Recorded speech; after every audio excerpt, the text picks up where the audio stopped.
CPIക്ക് വലിയ പാരമ്പര്യമൊക്കെ ഉണ്ട്. മാത്രമല്ല മഹാരഥന്മാരായ ഒരുപാട് നേതാക്കന്മാരൊക്കെ ഉണ്ടായിരുന്ന പാർട്ടിയാണ്. CPIയിൽ വലിയ രീതിയിലുള്ള ഗ്രൂപ്പിസവും അന്തഃഛിദ്രങ്ങളും പരസ്പര ഭാരവെപ്പും ഒക്കെ ആയിട്ട് വലിയ പ്രശ്നങ്ങൾ നേരിട്ടുകൊണ്ടിരിക്കുന്ന ഒരു പാർട്ടിയാണ്. കഴിഞ്ഞ ആഴ്ചയാണ് കാനം രാജേന്ദ്രൻ മരിക്കുന്നത്. സെക്രട്ടറിയായി വന്നതിന് ശേഷം ഒരു പിണറായിയുടെ ഹെഞ്ച്മാൻ എന്ന് പറയാവുന്ന അല്ലെങ്കിൽ ഒരു കട്ടപ്പ എന്നൊക്കെ പറയാവുന്ന അവസ്ഥയിലേക്ക് എത്തുകയും അദ്ദേഹം ഒന്നും സംസാരിക്കാതിരിക്കുകയും, പക്ഷെ അപ്പോഴും അദ്ദേഹം CPI പോലുള്ള ഒരു പാർട്ടി ഒരിക്കലും അത്തരത്തിലുള്ള ഒരു തരത്തിലുള്ള സംഭവങ്ങൾ ഉണ്ടാവാൻ വളരെയേറെ ശ്രദ്ധയോടുകൂടി നീങ്ങുന്ന ഒരു പാർട്ടിയായിരുന്നു. ആനി രാജ വിമർശിച്ചപ്പോൾ ആനി രാജ അങ്ങനെ വിമർശിക്കുന്നതിന് മുൻപ് ഇവിടെ വന്ന് ഞങ്ങളോട്, അതായത് കാനം രാജേന്ദ്രനോട് വിളിച്ച് പെർമിഷൻ ചോദിക്കണമായിരുന്നു എന്ന് പറഞ്ഞുകൊണ്ടാണ് ഭരണത്തിലിരിക്കുന്ന പാർട്ടി ആയതുകൊണ്ട് അതിന്റെ സുഖങ്ങൾ എങ്ങനെ അനുഭവിക്കാം എന്നൊക്കെ മാത്രമാണ് ഇവർ ആലോചിച്ചുകൊണ്ടിരിക്കുന്നത്. CPIയിലെ ആളുകൾ വളരെ കുറവാണ് എങ്കിൽ പോലും CPIയിൽ നേതാക്കന്മാരുടെ എണ്ണം കൂടുതലായതുകൊണ്ട് അവർ പാർട്ടിയെ പിടിച്ചെടുക്കാൻ വേണ്ടി എല്ലാ കാലത്തും ഈ രണ്ട് ഗ്രൂപ്പുകൾ ഉണ്ടായിരുന്നു. പക്ഷേ CPI അങ്ങനെ ആരുടെയും സ്വകാര്യ സ്വത്തല്ല. CPIയുടെ സെക്രട്ടറി സ്ഥാനം, സംസ്ഥാന സെക്രട്ടറി സ്ഥാനം അങ്ങനെ കൊടുക്കേണ്ടതല്ല. ഒന്ന്, യഥാർത്ഥത്തിൽ CPIക്ക് ഇപ്പൊ അപജയം എന്ന് പറയുന്നത് യുവ നേതാക്കന്മാരാരും വരുന്നില്ല. ഇത് വളരെ ശ്രദ്ധയോട് നമ്മൾ നോക്കിക്കാണ്ട ഒരു വിഷയമാണ്. യുവ നേതാക്കന്മാരാരും CPIയിലേക്ക് വരുന്നില്ല. പാർട്ടി ഉണ്ടാവും, പക്ഷെ പാർട്ടിക്കൊപ്പം ജനങ്ങളുണ്ടാവില്ല എന്ന് പറയുന്ന സ്റ്റേറ്റ്മെന്റ് ഒക്കെ നമ്മൾ വിട്ടു. ഇത് CPI മനസ്സിലാക്കുന്നില്ല.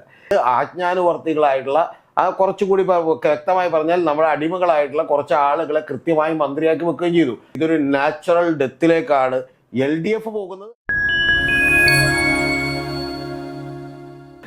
കേരളത്തിലെ രണ്ടാമത്തെ കമ്മ്യൂണിസ്റ്റ് പാർട്ടി എന്ന് പറയാവുന്ന CPIക്ക് വലിയ പാരമ്പര്യമൊക്കെ ഉണ്ട്. മാത്രമല്ല മഹാരഥന്മാരായ ഒരുപാട് നേതാക്കന്മാരൊക്കെ ഉണ്ടായിരുന്ന പാർട്ടിയാണ്.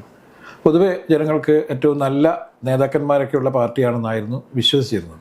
പക്ഷെ കഴിഞ്ഞ കുറച്ച് കാലങ്ങളായിട്ട് CPIയിൽ വലിയ രീതിയിലുള്ള ഗ്രൂപ്പിസവും അന്തഃഛിദ്രങ്ങളും പരസ്പര ഭാരവെപ്പും ഒക്കെ ആയിട്ട് വലിയ പ്രശ്നങ്ങൾ നേരിട്ടുകൊണ്ടിരിക്കുന്ന ഒരു പാർട്ടിയാണ്. കഴിഞ്ഞ ആഴ്ചയാണ് കാനം രാജേന്ദ്രൻ മരിക്കുന്നത്. അപ്പോൾ കാനം രാജേന്ദ്രൻ മരിക്കുന്നതിന് മുന്നേ തന്നെ CPIയുടെ സെക്രട്ടറി ആയിട്ട് ബിനോയ് വിശ്വം വരും എന്ന് പറഞ്ഞുകൊണ്ടുള്ള വലിയ പ്രചരണങ്ങളുണ്ടായിരുന്നു. ഞാൻ ദിവാകരനായിട്ട് സംസാരിക്കുന്ന സമയത്ത് അദ്ദേഹത്തോട് ഞാൻ ഈ കാര്യം ചോദിച്ചിരുന്നു. അദ്ദേഹം പറഞ്ഞു ഒരു കാരണവശാലും ബിനോയ് വിശ്വൻ പാർട്ടി സെക്രട്ടറിയായി വരില്ല എന്നാണ്. പക്ഷേ കാനം മരിച്ച് അദ്ദേഹത്തിൻ്റെ ശവസംസ്കാര ദിവസം തന്നെ CPIയുടെ സംസ്ഥാന സെക്രട്ടറി ആയിട്ട് ബിനോയ് വിശ്വം വാഴ്ത്തപ്പെട്ടു. ഇതിനെതിരെ മുതിർന്ന നേതാവും മുൻ മന്ത്രിയൊക്കെയായ K. ഇസ്മായിൽ വളരെ പരസ്യമായി രംഗത്ത് വരികയും ഇത് പാർട്ടിയുടെ പരമ്പരാഗതമായ രീതിയല്ലെന്നും ഇത്തരത്തിൽ അങ്ങനെ പാർട്ടി സെക്രട്ടറിയെ തീരുമാനിക്കുന്നതിന് യാതൊരു തരത്തിലുള്ള നിയമപരമായ ഒരു ബാധ്യതയും ഉണ്ടായിരുന്നില്ലെന്നും വളരെ ആലോചിച്ചൊക്കെ തീരുമാനം എടുക്കേണ്ടതായിരുന്നു, തിടുക്കപ്പെട്ടെടുത്ത തീരുമാനം എന്നൊക്കെ പറഞ്ഞുകൊണ്ട് വലിയ രീതിയിലുള്ള ആരോപണങ്ങൾ K. ഇസ്മായിൽ ഉന്നയിക്കേണ്ടായി. യഥാർത്ഥത്തിൽ ഈ CPI വളരെ മോശാവസ്ഥയിൽ നിൽക്കുകയാണ്, അല്ലെങ്കിൽ CPIയിലേക്കൊന്നും പുതുതായിട്ട് ആളുകൾ വരുന്നില്ല. ഇങ്ങനെ ഒരു അവസ്ഥയിൽ നിൽക്കുന്ന പാർട്ടിയിൽ വീണ്ടും ഇത്തരത്തിലുള്ള അന്തഃഛിദ്രങ്ങൾ അല്ലെങ്കിൽ അഭിപ്രായ ഭിന്നതകൾ ഉണ്ടാകുന്നത് ഈ പാർട്ടിക്ക് ഗുണകരമാവോ? എന്താണ് CPIക്ക് സംഭവിച്ചിരിക്കുന്നത്? ഈ ശ്രീകൃഷ്ണന്റെ കഥയിൽ മറ്റേ യാദവകുലം നശിച്ചു എന്ന് നമ്മൾ കേട്ടിട്ടുണ്ട്. ആ യാദവകുലം നശിക്കുന്നതിൻ്റെ ഏതാണ്ട് അതേ ലെവലിൽ തന്നെയാണ് CPI തിരിച്ചറിയപ്പെടാതെ പോകുന്ന രണ്ട് കാര്യങ്ങൾ. CPIയുടെ അപജയത്തിൻ്റെ ഒരു തുടക്കം CPIയിൽ സംസ്ഥാന തലം മുതൽ താഴേക്കിടയിൽ വരെയുള്ള പാർട്ടി പിടിച്ചെടുക്കാൻ വേണ്ടിയിട്ട് കൃത്യമായ ഗ്രൂപ്പിസം ഉണ്ടായി. ആ ഗ്രൂപ്പിസം ഉണ്ടായപ്പോൾ എല്ലാ പാർട്ടികളിലും സംഭവിക്കുന്നത് പോലെ തന്നെ CPIയിലും സംഭവിച്ചൊരു കാര്യം, ഗ്രൂപ്പുകളുടെ ഒപ്പം നിന്നുണ്ടെങ്കിൽ എന്ത് വൃത്തികേടുമാകാം എന്ന് പറയുന്ന സ്ഥാനം കിട്ടണം. അതുപോലെ ഗ്രൂപ്പുകളിലെ ഭാഗത്തു നിന്ന്, അതായത് നേതാക്കന്മാരെ സപ്പോർട്ട് ചെയ്ത് നിൽക്കണം എന്ന് പറയുന്ന ഒരു അവസ്ഥയിലേക്ക് CPI ഏതാണ്ട് 10-15 കൊല്ലം എത്തി. എനിക്കിതിൻ്റെ കൃത്യമായ ദൃഷ്ടാന്തം അറിയാവുന്നത് രാജേഷ്, ഇപ്പം സുനിൽകുമാർ എന്ന് പറയുന്ന ഒരു ആൾ ഇവിടെ കൊച്ചിൻ കോർപ്പറേഷനിൽ ഏതാണ്ട് കുറച്ചു കാലം ഒരു സ്റ്റാൻഡിംഗ് കമ്മിറ്റി ചെയർമാനായിരുന്നു. അപ്പോൾ ആ സ്റ്റാൻഡിംഗ് കമ്മിറ്റി ചെയർമാനായിരുന്നുകൊണ്ട് വലിയ അഴിമതി ആരോപണങ്ങളൊക്കെ ഉണ്ട്.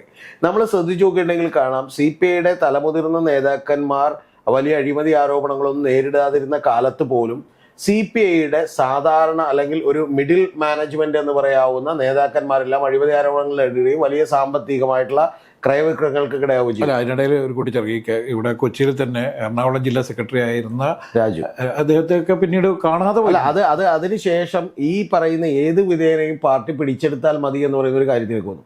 അങ്ങനെ കാര്യത്തിലേക്ക് വരികയും കാനം രാജേന്ദ്രൻ സെക്രട്ടറി ആവും. നമുക്കറിയാം വെളിയം ഭാർഗവനൊക്കെ ആയിരുന്നപ്പോൾ കുറേ കൂടി നീതിയുക്തമായ തീരുമാനങ്ങളാണ് ഉണ്ടായിരുന്നത്. LDFനകത്ത് തന്നെയുള്ള ഒരു തിരുത്തൽ ശക്തിയായിരുന്നു. അതിനുശേഷം കാനം രാജേന്ദ്രൻ സെക്രട്ടറിയായി വരുമ്പോൾ കാനം രാജേന്ദ്രൻ ATC നേതാവ് എന്നുള്ള നിലയിൽ വളരെ ശ്രദ്ധിക്കപ്പെട്ട ഒരാളാണ്. പക്ഷേ സെക്രട്ടറിയായി വന്നതിന് ശേഷം ഒരു പിണറായിയുടെ ഹെഞ്ച്മാൻ എന്ന് പറയാവുന്ന അല്ലെങ്കിൽ ഒരു കട്ടപ്പ എന്നൊക്കെ പറയാവുന്ന അവസ്ഥയിലേക്ക് എത്തുകയും അദ്ദേഹം ഒന്നും സംസാരിക്കാതിരിക്കുകയും, പക്ഷെ അപ്പോഴും അദ്ദേഹം ഒരു സ്വേച്ഛാധിപത്യപരമായ സമീപനമാണ് CPI എടുത്തിരുന്നത്. ആ പാർട്ടി പിടിച്ചെടുക്കുന്നതിൽ അദ്ദേഹം വലിയ പങ്ക് വഹിച്ചു. അതുകൊണ്ടാണ് രാജേഷ് പറഞ്ഞ പോലെ P. രാജീവിനെതിരെയൊക്കെ മറ്റേ വടക്കേക്കര മണ്ഡലത്തിലൊക്കെ മത്സരിച്ചിട്ടുള്ള രാജു അടക്കമുള്ള ആളുകൾ പിന്നീട് ഇതിൽ നിന്ന് പോകുന്ന അവസ്ഥ ഉണ്ടായത്. അപ്പം അങ്ങനെ ഇത് കൃത്യമായിട്ട് സ്വന്തം കയ്യിലേക്ക് കൊണ്ടുവന്നു എന്നുള്ളതാണ്. ഇപ്പം നമുക്കറിയാം ബിജിമോള പോലെയുള്ള MLA മാർ ഒഴിവാക്കപ്പെട്ടു. അങ്ങനെ നിരവധി ആളുകൾ ഇതിൽ നിന്ന് ഒഴിവാക്കപ്പെട്ടു. ആ പാർട്ടി കൊണ്ടുവന്നു. ഇനി ഇത് പാർട്ടിയുടെ അപജയമാണ് എന്നുള്ളത് ഒന്നാമത്തെ കാര്യം. രണ്ടാമത്തെ എന്താണ്? രണ്ടാമത്തെ പ്രശ്നം രാജേഷേ, LDF എന്ന് പറയുന്ന ഒരു സംവിധാനം ഇത്രമാത്രം ജീർണിക്കപ്പെടുന്നതിനെ തിരിച്ചറിയാതെ പോകുന്ന ഒരു പാർട്ടി CPI ആണ്.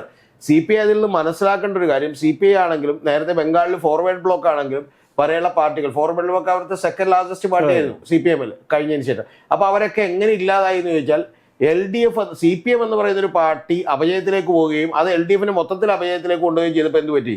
സ്വന്തം പാർട്ടിയും സ്വന്തം നിലനിൽപ്പും ഇല്ലാതായി. ആ ഒരു അവസ്ഥയിലാണ് CPI ഇപ്പോൾ നിൽക്കുന്നത്. പിന്നെ ഇപ്പൊ രാജേഷ് പറഞ്ഞിട്ടുള്ള ഏറ്റവും ഒടുവിലത്തെ കാര്യവും ഈ കേക്കിന്റെ പുറത്ത്, അതായത് ഈ പറയുന്ന നശിക്കാനുള്ള കേക്കിന്റെ പുറത്ത് വെച്ച് ഒരു ചെറിയായിട്ട് മാത്രമേ കണക്കുന്നുള്ളൂ. ഇതിൽ പറഞ്ഞ ഏറ്റവും പ്രധാനപ്പെട്ട കാര്യം, ഒരു നേതാവും നിഷേധിക്കാത്തൊരു കാര്യമുണ്ട്. ആ കാര്യം എന്താണെന്ന് വെച്ചാൽ കാനൻ രാജേന്ദ്രന്റെ കത്തിൽ ബിനോയ് വിശ്വത്തെക്കുറിച്ച് പറഞ്ഞിട്ടുണ്ട് എന്നുള്ളതാണ് പറയുന്നൊരു കാര്യം. ഇപ്പോൾ KESPയിലും പറഞ്ഞുകൊണ്ടിരിക്കുന്ന വാചകം എന്താണെന്ന് വെച്ചാൽ, നമ്പരപ്പിക്കുന്ന വാചകം, കാനം രാജേന്ദ്രൻ അങ്ങനെ ഒരു കത്തില്ല എന്നാണ് KESPയിൽ പറയുന്നത്. അല്ല, വിഷയം അതല്ല. വിഷയം എന്താണ്? കത്തുണ്ടെങ്കിൽ പോലും കാനൻ രാജേന്ദ്രൻ CPIയുടെ സെക്രട്ടറിയാണ്, സ്റ്റേറ്റ് സെക്രട്ടറിയാണ്. ആ സ്റ്റേറ്റ് സെക്രട്ടറി ആയിട്ട് ഒരാൾ കത്ത് കൊടുത്താലാണോ രാജേഷ് അടുത്തയാളെ നിയമിക്കേണ്ടത്? ഏതെങ്കിലും കമ്മ്യൂണിസ്റ്റ് പാർട്ടിയിൽ അങ്ങനെ ഉണ്ടായിട്ടുണ്ടോ? ഓക്കെ, എൻ്റെ കുടുംബത്തിലുള്ള 2 കടമുറി അവന് കൊടുത്തേക്കുന്നത് എൻ്റെ മകനെ കുറിച്ച് എനിക്ക് എഴുതി വെക്കാം. പക്ഷേ CPI അങ്ങനെ ആരുടെയും സ്വകാര്യ സ്വത്തല്ല. മനസ്സിലായോ? എൻ്റെ ഡ്രസ്സും മറ്റേ ഷർട്ടും അല്ലെങ്കിൽ എൻ്റെ മറ്റേ 2 കടമുറികളും മറ്റേ അപ്പുറത്തെ വീടും അവന് കൊടുത്തേക്കുന്ന എഴുതി വെക്കുന്ന പോലെ CPIയുടെ സെക്രട്ടറി സ്ഥാനം, സംസ്ഥാന സെക്രട്ടറി സ്ഥാനം അങ്ങനെ കൊടുക്കേണ്ടതല്ല. ഒന്ന്. രണ്ടാമത്തെ കാര്യം, മറ്റ് KESPയിലെ കയ്യിൽ നിന്നോ പ്രകാശ് ബാബുവിൻ്റെ കയ്യിൽ നിന്നോ PP സുനീറിൻ്റെ കയ്യിൽ നിന്നോ ഒക്കെ അല്ലെങ്കിൽ അത്തരത്തിലുള്ള മറ്റു വിഭാഗങ്ങളിൽ നിന്ന് വേറെ ആരെങ്കിലും ആയോലോ എന്ന് പേടിച്ച് തിടുക്കപ്പെട്ടെടുത്ത ഒരു തീരുമാനമാണ്. ഇത് രണ്ടും CPIനെ ഇല്ലാതാക്കും. ഇപ്പൊ തന്നെ CPIന്റെ ഒരു അടിമ എന്നുള്ള ലെവലിലേക്ക് CPI എത്തിയിട്ടുണ്ട്.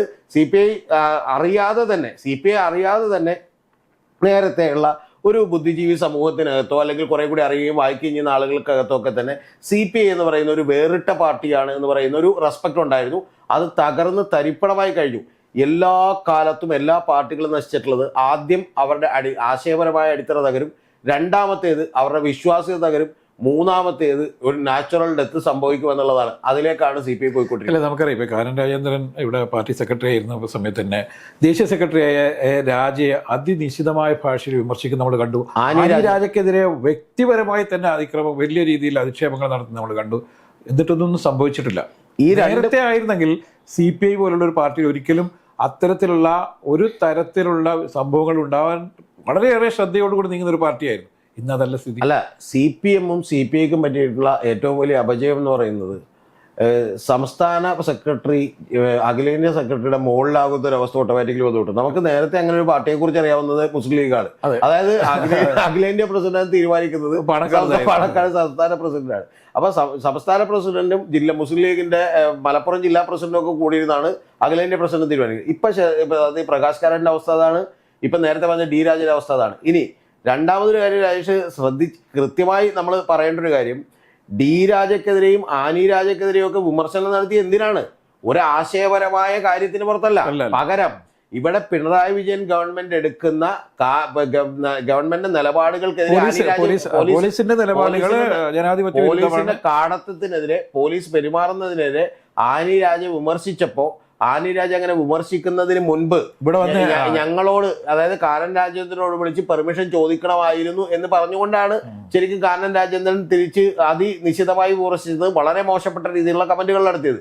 അതായത് അഖിലേന്ത്യാ നിർവാഹക സമിതി അംഗമായിട്ടുള്ള മറ്റേ അഖിലേന്ത്യാ സെക്രട്ടറിയുടെ ഭാര്യയും കൂടിയായിട്ടുള്ള ആനി രാജയ്ക്കെതിരെ കാനൻ രാജേന്ദ്രൻ സംസാരിച്ചിട്ടും പിന്നെ ഒരു പ്രതികരണവും ഉണ്ടായില്ല. അതാണ് ഞാൻ പറഞ്ഞത്, ഒരു പാർട്ടിയുടെ അപജയത്തിന്റെ തുടക്കം എന്ന് പറയുന്നത് ഇത്തരത്തിലുള്ള ഹയറാർക്കികൾ ഇല്ലാതെ പോകുന്നത്. ഇവര് തൃശ്ശൂരിൽ നടന്ന സമ്മേളനത്തിൽ വെച്ചാണ് യഥാർത്ഥത്തിൽ കാനൻ രാജേന്ദ്രൻ സെക്രട്ടറിയായിട്ട് വരുന്നത്. ആ സമയത്ത് വലിയ രീതിയിലുള്ള, അതായത് K. ഇസ്മായിൽ വിഭാഗം എന്ന് പറഞ്ഞുകൊണ്ട് തന്നെ ഈ CPIയിൽ ആളുകൾ വളരെ കുറവാണ് എങ്കിൽ പോലും CPIയിൽ നേതാക്കന്മാരുടെ എണ്ണം കൂടുതലായതുകൊണ്ട് അവർ പാർട്ടി പിടിച്ചെടുക്കാൻ വേണ്ടി എല്ലാ കാലത്തും ഈ 2 ഗ്രൂപ്പുകൾ ഉണ്ടായിട്ടുണ്ട്.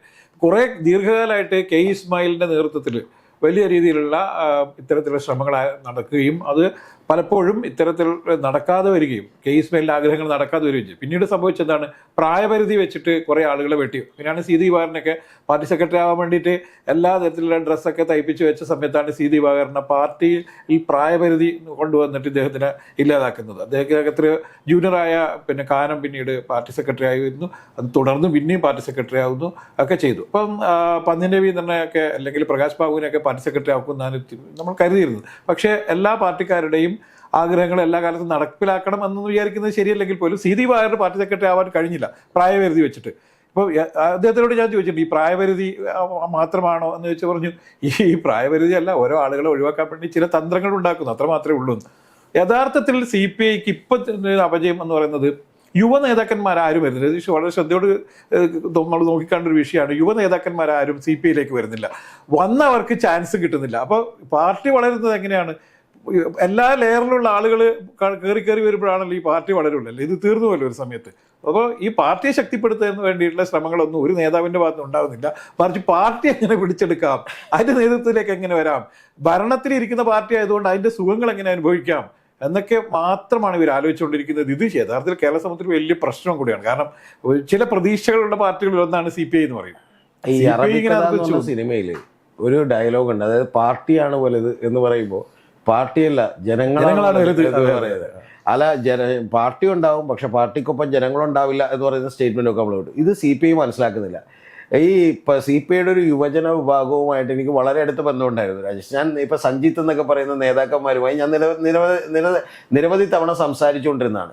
ആ സമയത്തൊക്കെ അവരിലൊരു ആവേശവും ഒരു പ്രതീക്ഷയും ഒക്കെ ഉണ്ടായിരുന്നെങ്കിൽ ഇപ്പം അവരതിൽ നിന്നൊക്കെ ഒരുപാട് താഴേക്ക് പോവുകയും അവർ തന്നെ ഈ പാർട്ടിക്കകത്തിന് ഭാവിയില്ലാന്ന് തിരിച്ചറിയുകയും പിന്നീട് അതുകൊണ്ട് തന്നെ ജീവിക്കാൻ ആവശ്യമായിട്ടുള്ള മറ്റു പല സംവിധാനങ്ങളും ഒരുക്കി വെക്കണം എന്നൊക്കെ പഠിക്കുകയും ചെയ്തിട്ടുണ്ട് ഈ സി പി ഐയുടെ യുവജന നേതാക്കന്മാരെല്ലാവരും. പിന്നെ രാജേഷ് ഒന്ന് ആലോചിച്ച് നോക്കണം, തിരുവനന്തപുരത്ത് സീറ്റ് വിറ്റു എന്ന് പറയുന്ന, പണം മേടിച്ച് സീറ്റ് വിറ്റു എന്ന് പറയുന്ന ആരോപണം. അപ്പൊ പാർട്ടിയാണെന്ത് മറ്റേ രാമചന്ദ്രനല്ല, മറ്റേ ഇയാള് വന്നപ്പോ സീറ്റ് വിറ്റു എന്ന് പറയുന്ന ആരോപണം ഉണ്ടായതാണ്. പാർലമെന്റ് സീറ്റ് വിറ്റു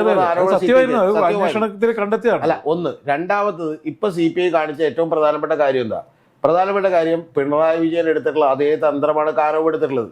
കഴിഞ്ഞ തവണ മന്ത്രിസഭയിൽ ഉണ്ടായിരുന്ന എല്ലാ മന്ത്രിമാരെയും ഒറ്റടിക്ക് മാറ്റുകയും, സുനിൽകുമാറിനെ പോലെയുള്ള അല്ലെങ്കിൽ അതുപോലെയുള്ള നിരവധി മന്ത്രിമാരെ അങ്ങോട്ട് ഒറ്റടിക്ക് മാറ്റുകയും ശരിക്കും കാനം പറഞ്ഞാൽ കേൾക്കുന്ന ലെവലിൽ, അതായത് ആജ്ഞാനുവർത്തികളായിട്ടുള്ള കുറച്ചുകൂടി വ്യക്തമായി പറഞ്ഞാൽ നമ്മുടെ അടിമകളായിട്ടുള്ള കുറച്ച് ആളുകളെ കൃത്യമായി മന്ത്രിയാക്കി വെക്കുകയും ചെയ്തു.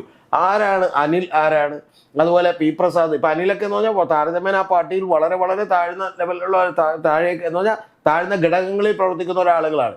അപ്പൊ ഇത്തരത്തിലുള്ള ആളുകളെ എന്തുകൊണ്ട് പൊക്കിക്കൊണ്ടുവരുന്നു എന്ന് വെച്ചാൽ, ഇപ്പൊ കഴിഞ്ഞ തവണ പിണറായി വിജയൻ ഗവൺമെന്റ് ചെയ്തതും അത് തന്നെയാണ്. കാരണം പിണറായി വിജയൻ ഗവൺമെന്റ് ചെയ്തത് നേരെ കൃത്യമായി ജി സുധാകരനെ പോലെയുള്ള നിരവധി ആളുകളെ വീട്ടിലേക്ക് പറഞ്ഞു കൊടുക്കുകയും പറഞ്ഞാൽ കേൾക്കുന്ന മാത്രം ആളുകളെ എടുത്ത് വെക്കുകയും ചെയ്തു. ഇത് തന്നെയാണ് സി പി ഐ ചെയ്തിട്ടുള്ളത്. ഇങ്ങനെ ചെയ്യുമ്പോൾ പറ്റുന്നൊരു കുഴപ്പം എന്താ? ഇതിങ്ങനെ ചെയ്യുമ്പോൾ പറ്റുന്നൊരു കുഴപ്പം, പാർട്ടിയുടെ ഇപ്പൊ ഏതെങ്കിലും സി പി ഐയുടെ മന്ത്രിമാർ പെർഫോം ചെയ്യുന്നുണ്ടെന്ന് സി പി ഐക്ക് പോലും അഭിപ്രായമില്ല. ചിഞ്ചുറാണി, പി പ്രസാദ്, അതുപോലെ തന്നെ അനിൽ, ഇത്തരത്തിലുള്ള ആളുകൾ ഇപ്പൊ സിവിൽ സപ്ലൈസിലൊക്കെ എന്ന് പറഞ്ഞാൽ ഏതാണ്ട് 27ഓളം വരുന്ന വിജിലൻസ് എൻക്വയറികൾ നേരിട്ടുകൊണ്ടിരിക്കുകയാണ്. ഒരു തരത്തിലുള്ള കൃത്യമായ മാനേജ്മെന്റ് ഇവിടെ നടന്നിട്ടില്ല. കൃഷിമന്ത്രി ഇവിടെ കർഷകർ ആത്മഹത്യ ചെയ്തുകൊണ്ടിരിക്കുകയാണ്. രാജേഷ്, നേരത്തെ നമ്മൾ എടുത്തു വെച്ചാൽ നേരത്തെ, അതായത് ഇ കെ നായരുടെ മന്ത്രിസഭ അടക്കമുള്ള നിരവധി മന്ത്രിസഭകളിൽ ഇ കെ നായരുടെ ഒരു തവണ പറഞ്ഞിട്ടുണ്ട് ഏറ്റവും ഇഷ്ടപ്പെട്ട മന്ത്രിയാണെന്ന് ഇപ്പൊ ചന്ദ്രശേഖരൻ നായരുടെ പേരെ വന്ന, അതായത് ഈ ഞാൻ പറഞ്ഞത് അത്തരത്തിൽ വളരെ പെർഫോം ചെയ്യുന്ന മിടുക്കരായിട്ടുള്ള മന്ത്രിമാരെ മൊത്തം ഒഴിവാക്കി. എന്തിനു വേണ്ടി എന്ന് ചോദിച്ചാൽ കാനം രാജേന്ദ്രന്റെ അപ്രമാദിത്വം കൃത്യമായി എന്ത് ചെയ്യാൻ അടിച്ചുറപ്പിക്കുക. ഇതുകൊണ്ട് പറ്റുന്ന കുഴപ്പം എന്താ? പറ്റുന്ന കുഴപ്പം പാർട്ടിയിലെ മന്ത്രിമാർക്ക് പോലും എന്ത് ചെയ്യും? ആവശ്യമില്ലാതാണ്.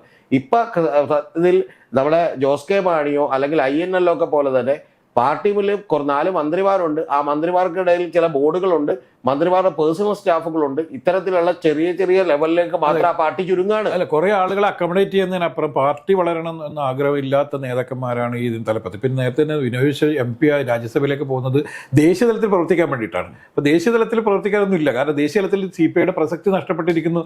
CPIക്ക് ആരും അംഗങ്ങളില്ലാതായിരിക്കുന്നു. വളരെ വരലുണ്ടാകുന്ന ദേശീയ പദവി പോലും നഷ്ടപ്പെടുന്ന സാഹചര്യത്തിൽ എത്തി നിൽക്കുന്നു. അപ്പോൾ ദേശീയ തലത്തിൽ ഇനിയൊന്നുമില്ല. അപ്പോൾ കേരളത്തിൽ ഭരണമുണ്ട്. അതുകൊണ്ട് കേരളത്തിൽ നിന്നുകൊണ്ട് നമുക്ക് ഭരണത്തിൻ്റെ ഒക്കെ ഈ ശീതള ചായ്മയിൽ നിൽക്കാം എന്ന് വിചാരിക്കുന്നത് കൊണ്ടാണ് പാർട്ടി സെക്രട്ടറി ആവാൻ വേണ്ടി ഇവിടെ ഇടി. കേരളം വിട്ടു കഴിഞ്ഞിട്ടുണ്ടെങ്കിൽ, ഇപ്പോൾ കേരളവും ബംഗാളും ത്രിപുരയും എടുത്ത് മാറ്റിക്കഴിഞ്ഞാൽ അവിടെയൊക്കെ CPM-ന് വലിയ പ്രാമുഖ്യം ഉണ്ടായിരുന്നെങ്കിലും ബീഹാറിലോ മറ്റു പല സ്റ്റേറ്റുകളിലോ CPM-നേക്കാൾ കൂടുതൽ അണികളും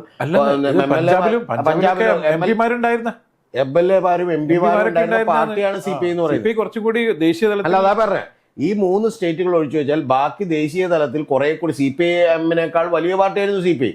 CPI എങ്ങനെ തകർന്നു എന്ന് CPI ആലോചിക്കണം. ഇപ്പൊ ഇവിടെ എങ്ങും CPIക്ക് എന്തില്ല, വലിയ ഗ്രിപ്പില്ല. CPIയെ കൂടെ ചേർക്കാൻ കോൺഗ്രസ് പോലും തയ്യാറാവുന്നില്ല. എന്തുകൊണ്ടെന്ന് വെച്ചാൽ CPIക്ക് വോട്ടിൽ അത്ര വലിയ വിള്ളലുണ്ടായി. ഇത് അതുകൊണ്ട് എന്താണെന്ന് വെച്ചിട്ടുണ്ടെങ്കിൽ രാജേഷ് പറഞ്ഞ പോലെ ഇവിടെ പാർട്ടി സെക്രട്ടറി ആവുക എന്നുള്ളത്, ഇവിടെ മന്ത്രി ആവുക എന്നുള്ളത് മാത്രമാണ് ഇപ്പോൾ ഇവരുടെ ലക്ഷ്യം. അങ്ങനെ വരുമ്പോൾ രാജേഷ് എന്ത് സംഭവിക്കുമെന്ന് പറഞ്ഞാൽ ഇപ്പൊ തന്നെ ശരിക്കും സാധാരണക്കാരായ ആളുകളുടെ മനസ്സിൽ പ്രതീക്ഷയും പ്രത്യാശയുമായിരുന്ന ഒരു പാർട്ടി എന്ന് പറയുന്ന പദവി CPIക്ക് നഷ്ടപ്പെട്ട് കഴിഞ്ഞിരിക്കുന്നു. അത് നഷ്ടപ്പെടുത്തിയിട്ടാണ് കാനൻ രാജേന്ദ്രൻ പോയത്. ബാക്കിയുള്ളത് കൂടി ശരിയാക്കാൻ ശരിക്കും ബിനോയ് വിശ്വം വരുന്നു. ബിനോയ് വിശ്വത്തിനും ഇതിനെ രക്ഷിച്ചെടുക്കാനുള്ള കഴിവൊന്നുണ്ടെന്ന് ഞാൻ വിചാരിക്കുന്നില്ല. അത് ബിനോയ് വിശ്വത്തിന്റെ മാത്രം കുഴപ്പം കൊണ്ടല്ല. പക്ഷെ എങ്കിൽ പോലും ഇതൊരു നാച്ചുറൽ ഡെത്തിലേക്കാണ് LDF പോകുന്നത്. ആ LDF-നെ തിരുത്താൻ കഴിയാതെ നാച്ചുറൽ ഡെത്തിലേക്ക്, ഒരു സൂയിസൈഡിലേക്ക് CPI എത്തിച്ചേരുമെന്നുള്ള കാര്യത്തിൽ ഒരു സംശയവുമില്ല.